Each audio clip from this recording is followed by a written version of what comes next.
નમસ્કાર, સીએનબીસી બજારમાં તમારું સ્વાગત છે. સીએનબીસી બજારના મની મેનેજરમાં આપનું સ્વાગત છે અને મની મેનેજર એટલે તમારા નાણાંનો ચોક્કસ આયોજન માટે અપાતું માર્ગદર્શન.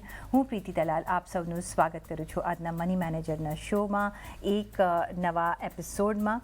અને આજે આપણે વાત કરીશું, આજે લઈશું આપણે સીધા સવાલ જવાબ પર જઈશું, કારણ કે જે દર્શકોના સવાલ હોય છે એ જ આજે અમારો ટૉપિક બી બની ગયો છે. અને મે બી એના લીધે જ આપણે એક સમજી શકીશું કે જ્યારે દર્શકો ઇન્વેસ્ટ કરતા હોય છે કે ઇન્વેસ્ટ કરતા હોઈએ છે ત્યારે એમને શું એમના મનમાં સવાલો ચાલતા હોય છે ને એના જ આજે આપણે સોલ્યુશન આપીશું. અને ફર્સ્ટ સવાલ જે આવી રહ્યો છે એ આવી રહ્યો છે ધ્રુવીન ચૌહાણનો. હવે આ જે સવાલ અમે લઈ રહ્યા છીએ એ itself is a case study જેવું છે કે જેનાથી આપણને ઘણા બધાને આપણા સવાલોના જવાબ મળી શકે છે. તો એમનો સવાલ ફર્સ્ટ એ છે કે એમને 15,000ની એસઆઈપી કરવી છે અલગ અલગ ફંડમાં, એ કરી રહ્યા છે રાધર, અને 67,000ની એમની આવક છે. દીકરીના મેરેજ અને ભણતર તેમજ પોતાના રિટાયરમેન્ટ માટે એમને એક કોર્પસ ભેગું કરવું છે. તો પૂછી રહ્યા છે કે આ રોકાણ યોગ્ય છે કે નહીં અને શું કરવું જોઈએ આગળ જતાં. આપણી સાથે આજે ઓફકોર્સ આ બધાના જવાબ આવશે. મની મંત્રના આપણી સાથે વિરલ ભાઈ જોડાઈ ગયા છે. વિરલજી, ઘણું સ્વાગત છે આપનું. અને બધાની જે આપણે ઇન્વેસ્ટમેન્ટ આપણે તો કહેતા હોઈએ છીએ કે તમારા ગોલ્સના પ્રમાણે તમે ઇન્વેસ્ટ કરો, તમારા ધ્યેય શું છે એ પ્રમાણે તમારો પ્રોડક્ટ ચૂઝ કરો, પણ is easier said than done એવું કહેવાતું હોય છે. પણ તમે જે આજે ધ્રુવીનભાઈનો સવાલ છે, હવે એમના ઘણા બધા ગોલ્સ છે, કઈ રીતે હવે એમને એમનું રોકાણ કરવું જોઈએ, કઈ રીતે એમને એમના પ્રોડક્ટ્સ ચૂઝ કરવા જોઈએ? થેન્ક યુ પ્રીતિબેન, શો પર બોલવા માટે. આ બહુ ઇન્ટરેસ્ટિંગ છે એકચ્યુઅલી. આ જે સવાલ જે છે ને, આ સવાલ હંમેશા ઘણા લોકોને આવે છે અને એને કેવી રીતે એને પ્રોપર રીતે એમને મેનેજ કરવું, એ હંમેશા કન્ફ્યુઝન સ્ટેટમાં એ લોકો હોય છે. તો મને લાગે છે કે એકચ્યુઅલી કેવી રીતે હોવું જોઈએ કે જેવી રીતે હવે હું હંમેશા બધાને એક્ઝામ્પલ આપું છું કે આપણે મુસાફિર કરવા જવું છે, આપણે કંઈક જવું છે, કોઈ જગ્યાએ પહોંચવું છે, બરાબર છે. તો એ મુસાફરી દરમિયાન આપણે એ મુસાફરી માટે જે જગ્યા જઈ રહ્યા છે, એ મુસાફરી માટે આપણે એ જગ્યા માટે આપણે જગ્યા કેવી રીતે નક્કી કરશું, બરાબર છે. હવે આપણે ટ્રેનમાં જઈશું કે પછી ઓટો રિક્ષા કરશું કે બસ કરશું કે ફ્લાઇટમાં જશું. હવે એ નક્કી કરવા માટે આપણે એ જગ્યા કઈ જગ્યાએ જઈ રહ્યા છે એ આપણે નક્કી કરવું પડશે, બરાબર છે. એને કેટલો સમય લાગશે એ નક્કી કરવું પડશે, અને એ મુસાફરી કરવા માટે આપણે જે પણ મોડ ઓફ ટ્રાન્સપોર્ટ આપણે નક્કી કરશું એના માટે આપણે કેટલા પૈસા આપવા પડશે. તો બરાબર છે, મુસાફરી કરવી છે, જગ્યાએ પહોંચવું છે, પણ ઘણા બધા સવાલોનો જવાબ આપણે આપીએ છીએ. એવી જ રીતે મને હંમેશા લાગે કે આપણે કોઈ પણ ઇન્વેસ્ટમેન્ટ કરવાનું હોય કે આપણે આપણા લાઈફમાં કોઈ ફાઇનાન્શિયલ ગોલ હોય, હવે એ ગોલ માટે પણ આપણે અમુક વસ્તુઓ પેરામીટર્સ આપણે સેટ કરવા જોઈએ. એવી રીતે કે પહેલા નક્કી કરો કે તમારા ગોલ્સ શું છે, એટલે એનો સમયગાળો નક્કી કરો. કયા ડ્યુરેશન માટે, ટાઈમ હોરાઇઝન આપણે કહીએ છીએ, શોર્ટ ટર્મ માટે છે, મીડિયમ ટર્મ માટે છે કે લોંગ ટર્મ માટે છે, બરાબર છે. હવે આ તમે 3 પેરામીટર નક્કી કર્યા પછી તમારે નક્કી કરવું છે કે એનો ગોલ શું છે. શું તમે તમારું ઇમરજન્સી ફંડ ક્રિએટ કરવા માંગો છો, કે તમારા બાળકો માટેના એજ્યુકેશન માટે કે મેરેજ માટે વિચારો છો, કે પછી લોન રીપેમેન્ટ છે, કે પછી રિટાયરમેન્ટ છે, બરાબર છે. હવે આ બે નક્કી કર્યું, તમે એક તો તમારો ટાઈમ હોરાઇઝન નક્કી કર્યો, તમે ગોલ નક્કી કર્યો, અને ત્રીજું મહત્વનું કે હવે આ બે નક્કી કર્યા પછી એના માટે સૌથી બેસ્ટ ઓપ્શન કયું છે, એટલે ઇન્વેસ્ટમેન્ટ ઓપ્શન કયું છે. તો હંમેશા જેવી રીતે આપણે કીધું એસઆઈપી ની વાત કરી, જે પ્રશ્ન આપણને આવ્યો, એવી જ રીતે મારો પણ આન્સર એ જ છે કે એની માટે મ્યુચ્યુઅલ ફંડ. કારણ કે મ્યુચ્યુઅલ ફંડ એક એવું ઓપ્શન છે, અને આપણે હંમેશા આપણા શોમાં લઈએ પણ છે, કે બહુ ડાયવર્સિફાઈડ છે, અને જે પણ ફાઇનાન્શિયલ ગોલ્સ હોય આપણા લાઈફમાં એના માટે અલગ અલગ સ્કીમો અવેલેબલ છે મ્યુચ્યુઅલ ફંડ્સમાં. તો મને લાગે છે મ્યુચ્યુઅલ ફંડ સૌથી બેસ્ટ રહેશે એમની માટે. એમનો જે સવાલ છે એની માટે 15,000ની જે એસઆઈપી છે એ અલગ અલગ ફાઇનાન્શિયલ ગોલ્સમાં એ લોકો ડિવાઈડ કરી શકે છે. ઓકે, તો મ્યુચ્યુઅલ ફંડનો માર્ગ ઓફકોર્સ એક એક માર્ગ સાચો અને સચોટ હોતો હોય છે જે લોકોને ઇક્વિટી માર્કેટમાં ડિરેક્ટ એન્ટ્રી ન કરવી હોય. એક સેફ એન્ડ સાઉન્ડ પણ હોતો હોય છે ને મીનવાઇલ જો તમે મ્યુચ્યુઅલ ફંડમાં રોકાણ કરો છો અને પછી જો શીખી જાઓ છો તો પછી ઇક્વિટીમાં પણ એન્ટ્રી કરી શકો છો. પણ ઓલવેઝ યાદ રાખવું જોઈએ કે ભાઈ પૈસા આપણા છે એટલે આપણે એ કેપિટલ ખોવું નથી. પણ વિરલભાઈ, જેમ આપણે ઓલવેઝ દર્શકોને કહેતા હોય છે કે પહેલાં તમારો ગોલ નક્કી કરો, પછી તમારા રોકાણના પ્રોડક્ટ્સ ચૂઝ કરો.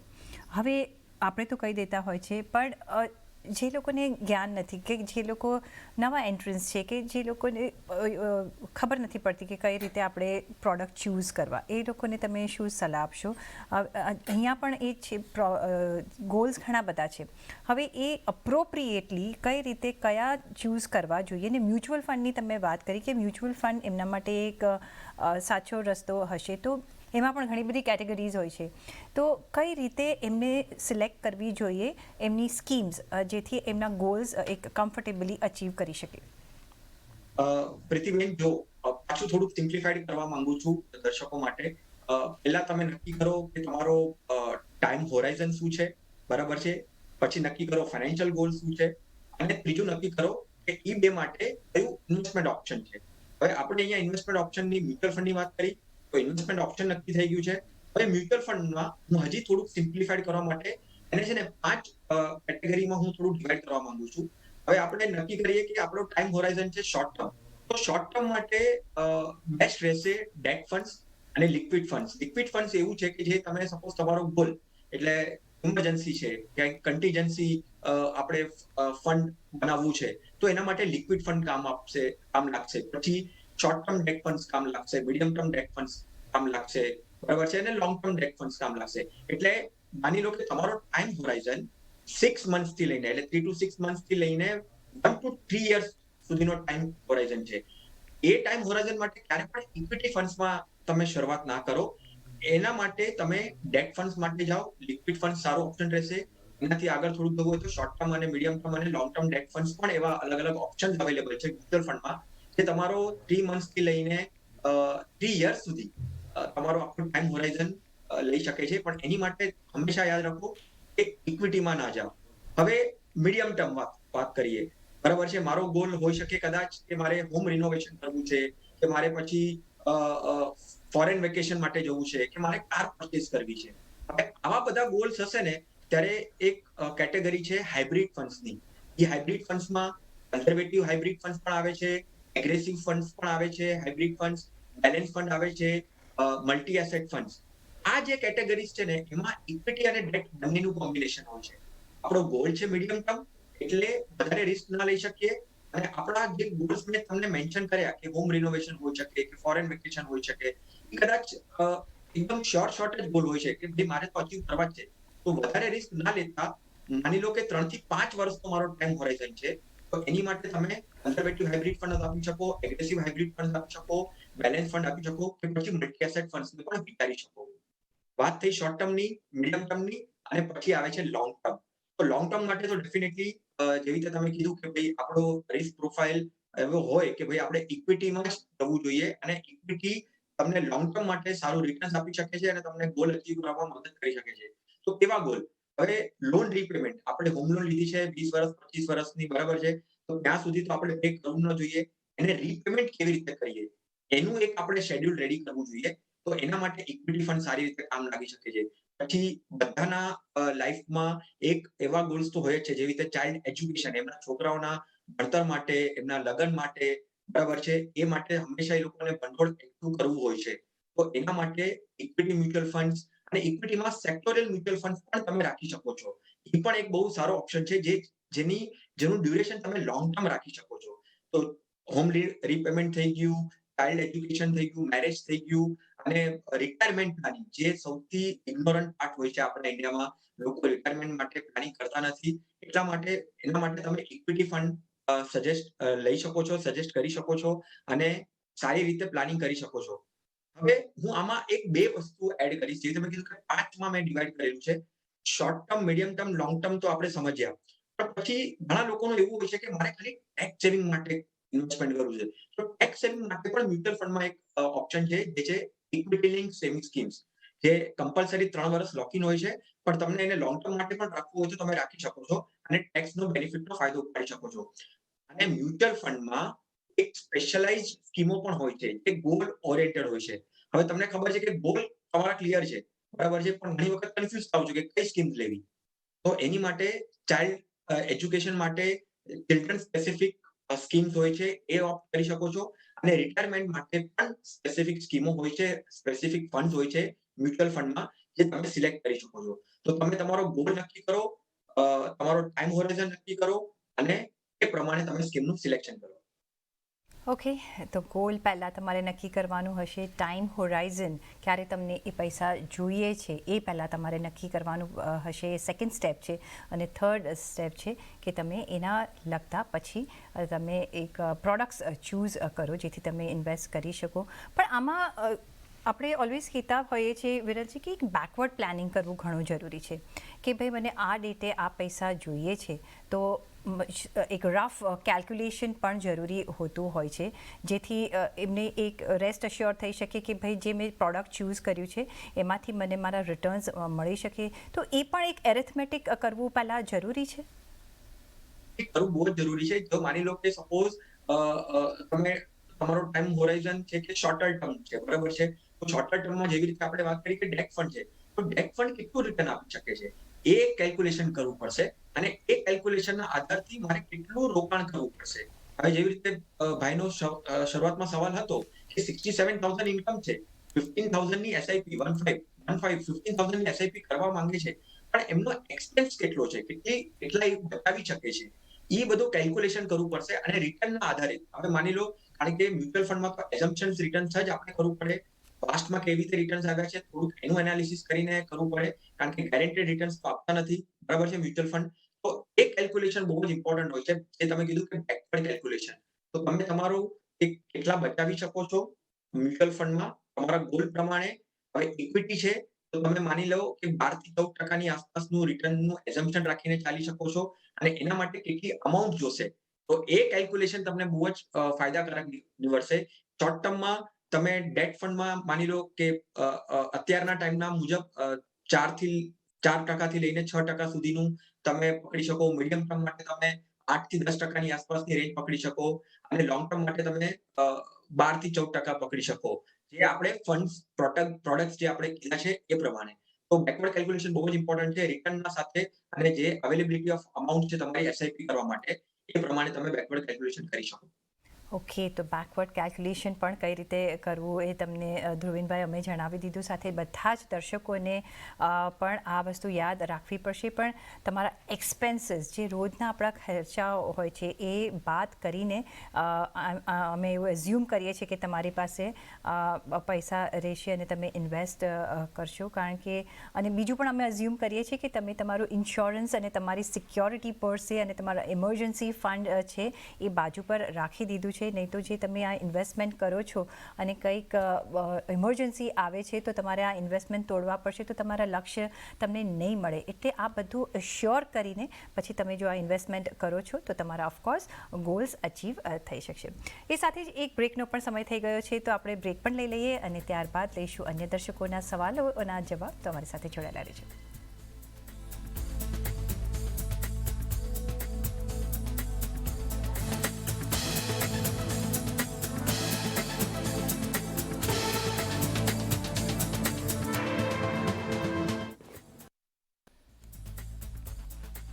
બ્રેક પછી આપનું સ્વાગત છે. અને આજે આપણી સાથે જોડાયા છે મની મંત્રના ફાઉન્ડર વિરલ ભટ્ટ.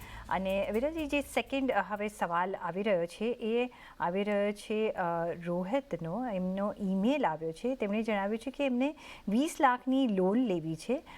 એમને ક્રેડિટ કાર્ડનો ઉપયોગ કર્યો નથી અને મને સિબિલના અંગે પણ એમને જાણકારી જોઈએ નથી, એટલે એ પણ એ કહી રહ્યા છે. સાથે એમની માસિક આવક 30,000 રૂપિયાની છે. તો એમને 15 વર્ષ માટે લોન લેવી જોઈએ કે 20 વર્ષ માટે લોન લેવી જોઈએ, અને શું વિકલ્પો છે એમને જાણવું છે.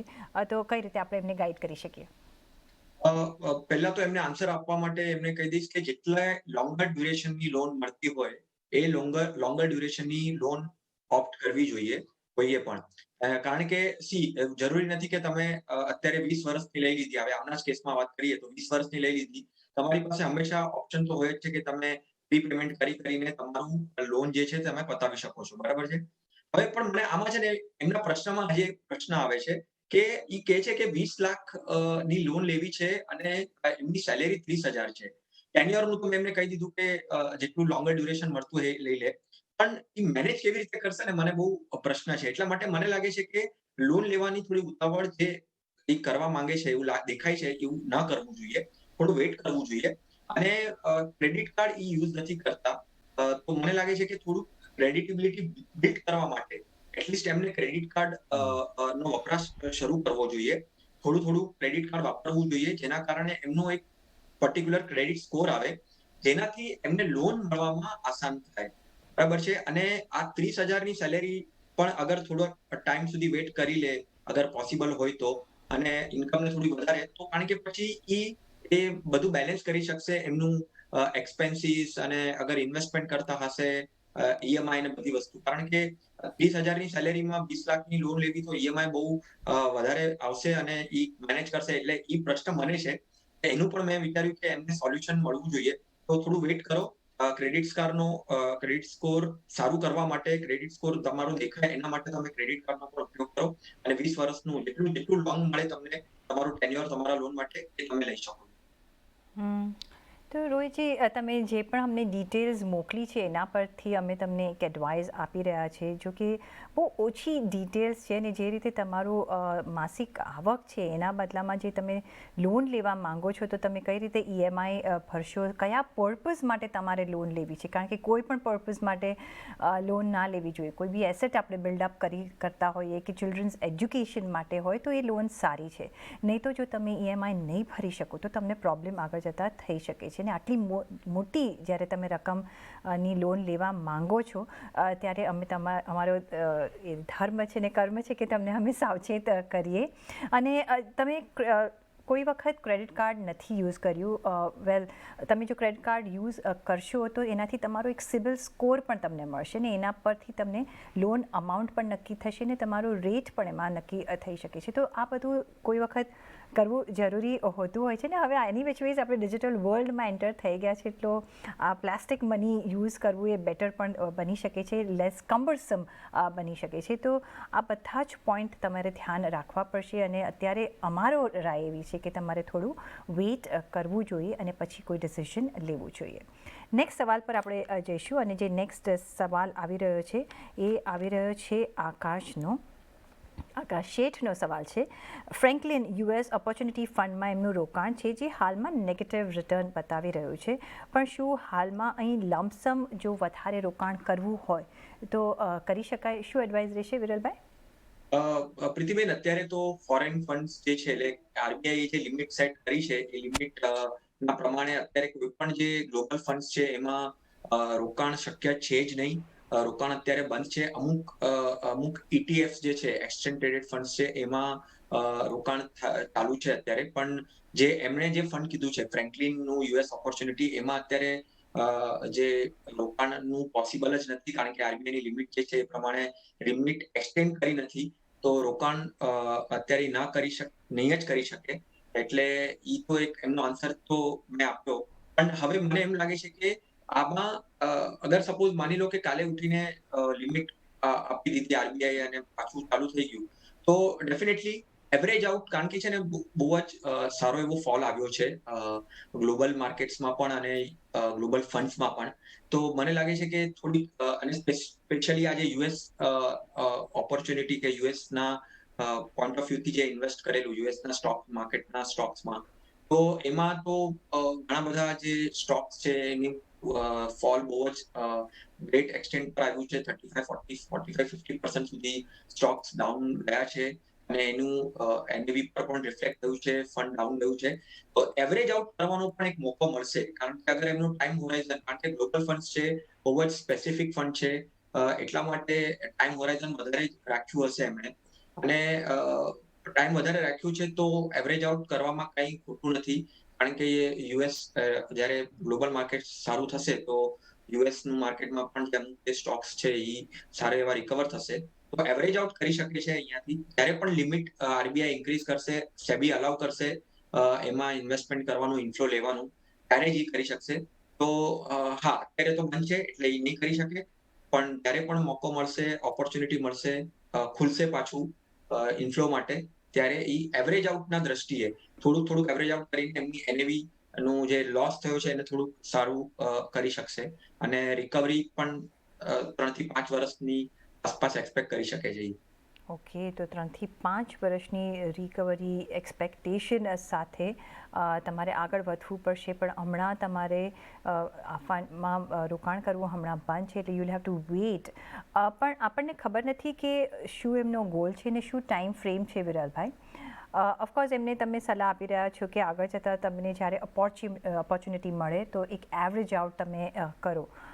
પણ જે રીતે આપણે market situation over the globe જોઈ રહ્યા છે, શું અત્યારે તમે એડવાઇઝ કરશો કે આ ફંડમાં બન્યા રહેવું જોઈએ અને શા માટે બન્યા રહેવું જોઈએ?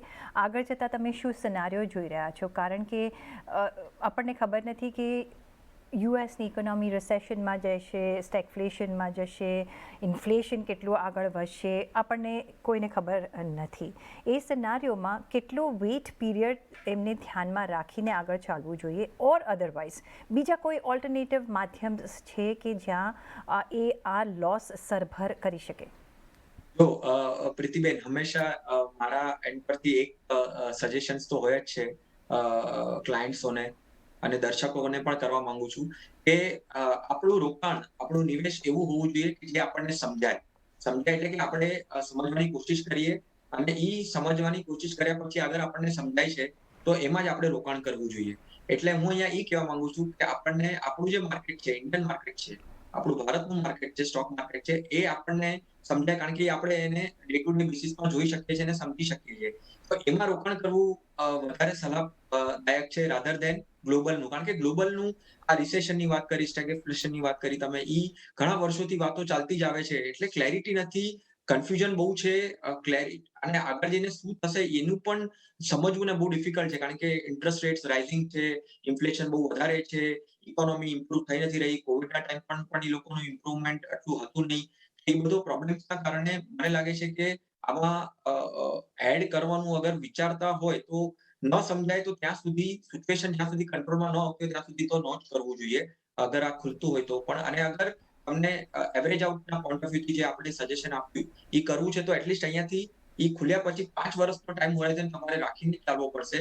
તો ક્યાંક રિકવરી દેખાશે. સ્પેશિયલી જે એના આઈટી સ્ટોક્સ જે બહુ ફેમસ થયા છે યુએસના પર્સપેક્ટિવથી કહું છું, તો એ થઈ શકે છે. કારણ કે ઇકોનોમીમાં ઇમ્પ્રુવમેન્ટ એટલે કન્ઝ્યુમર ને એફએમસીજી કંપનીઝ ને એ બધું તો બહુ જ વાર લાગશે રિકવર થતા.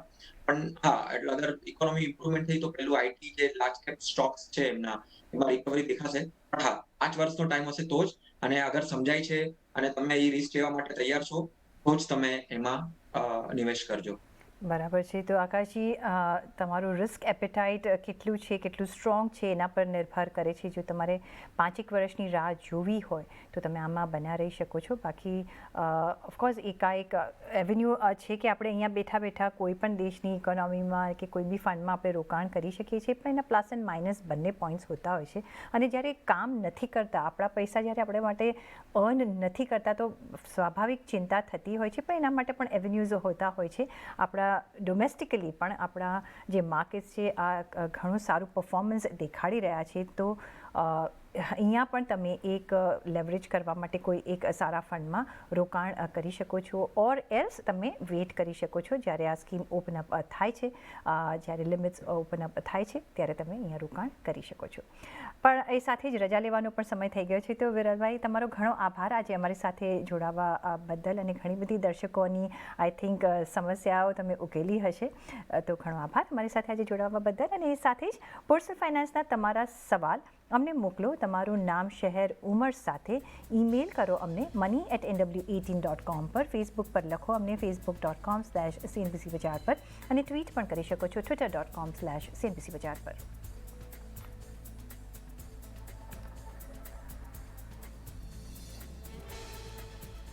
અને આ સાથે જ મની મેનેજરના એપિસોડમાં બસ અત્યારે આટલું જ. પાછા મળીશું નેક્સ્ટ એપિસોડમાં. ત્યાં સુધી આપશો રજા. નમસ્કાર.